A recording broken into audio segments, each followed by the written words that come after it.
So here it is. This is my new Nest E installed. In this video, we're going to take a few minutes to look at installing it and hooking it up to Alexa. It's really quite slick. I'm very, very happy with it.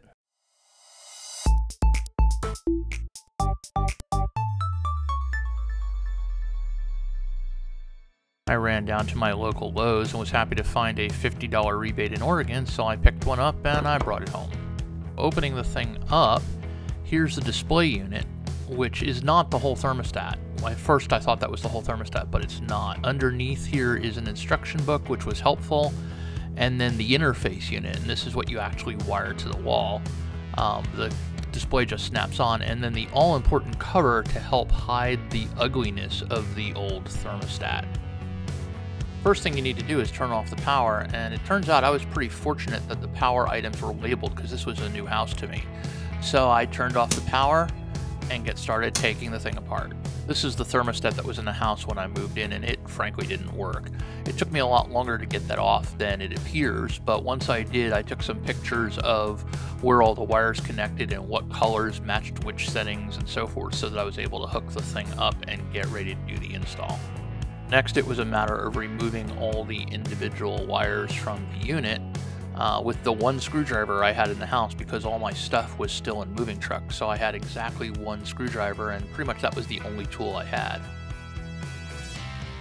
I eventually did get the whole thing disassembled, and once I got the wires done and removed from the thermostat, then I worked on getting the back plate off of the wall, which came off nicely and exposed what I expected, a really ugly piece of wall that I was really hoping the Nest backplate would hide. And I was very happy to see, as I started screwing around with this, that the Nest backplate was actually big enough to cover the ugly spot that was left by the old thermostat. I considered that quite a win. Once I got everything aligned just right, I used the all-important gaffer's tape, which was the only other tool I really had in the house, to secure it in place. You can do almost anything if you have enough gaffer's tape. Next, it was time to attach the wires to the interface unit, and I have to say I was a little concerned. I was in a new town across country from pretty much anybody I knew, and I really didn't want to blow up the house in my first few days here. But as it turns out, I got it right, and I was able to plug it in and hook it up. Once all the wires were fully attached, it was time to jam the thing into the wall, and again hoping that I didn't cross wires or short something or basically blow the house up. Fortunately, no houses were harmed in the installation of this thermostat, and so it went into the wall relatively well, and I had to pull out my trusty screwdriver and try to force this thing into the wall. One of the interesting things about moving and being without your stuff for a while is you realize how valuable some of that stuff is to you. For example, my power tools.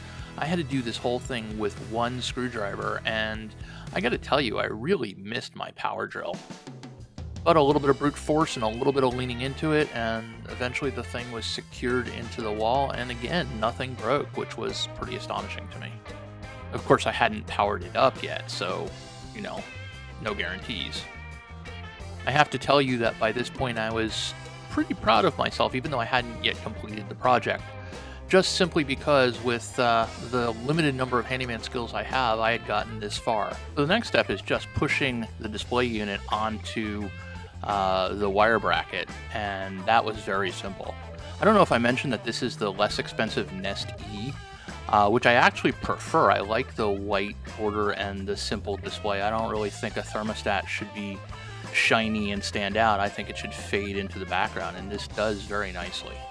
So after I did that, I went back into the garage and I turned on the power, and lo and behold, there was not an explosion. In fact, I came back to the thermostat and it was alive.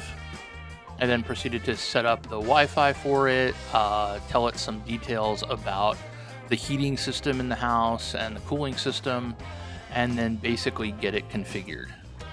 The biggest problem I had was I didn't know whether or not the house had electric or gas heat. You would think I would know that, but I didn't, so I had to pause my process and text a whole bunch and do a little bit of digging around and a couple of searches to figure out whether or not we actually had gas or electric heat. It turns out we have gas heat. And that's it. All told, it took a couple of hours to put this together. A big part of that was trying to hand screw things in when a power screwdriver would have worked, and the time it took for me to figure out what kind of heat we had, because I didn't know that ahead of time. And lo and behold, we had a thermostat. My next step was to set up the skill to connect it to Alexa, and that turned out to work pretty well. Yeah.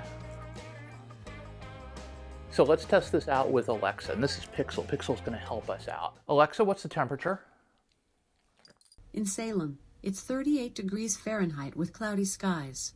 Tonight, you can look for snow flurries with a low of 29 degrees. Alexa, what's the thermostat set at? The heat's set to 67. And so we can change that if we want. Alexa, set the thermostat to 68 degrees. The heat's set to 68. And there you go. That is how simple it is to control the Nest from Alexa. Thank you, Alexa. My pleasure. And thank you, Pixel. Yes, thank you, Pixel. There you go. That's working, and we're up and running. We've had this thing now for a few months, and we've been very, very happy with it. It's really nice being able to adjust the temperature from in bed, from the other room, or one day when I was out and I realized it was getting really cold and I was concerned about Pixel, I was able to, from my phone, just go into the Next and increase the temperature because I didn't want the little guy to be cold. So I think it's an awesome little device. And that's it. I'm David Gewirtz for ZDNet's DIY IT. Thanks very much, and go install something cool.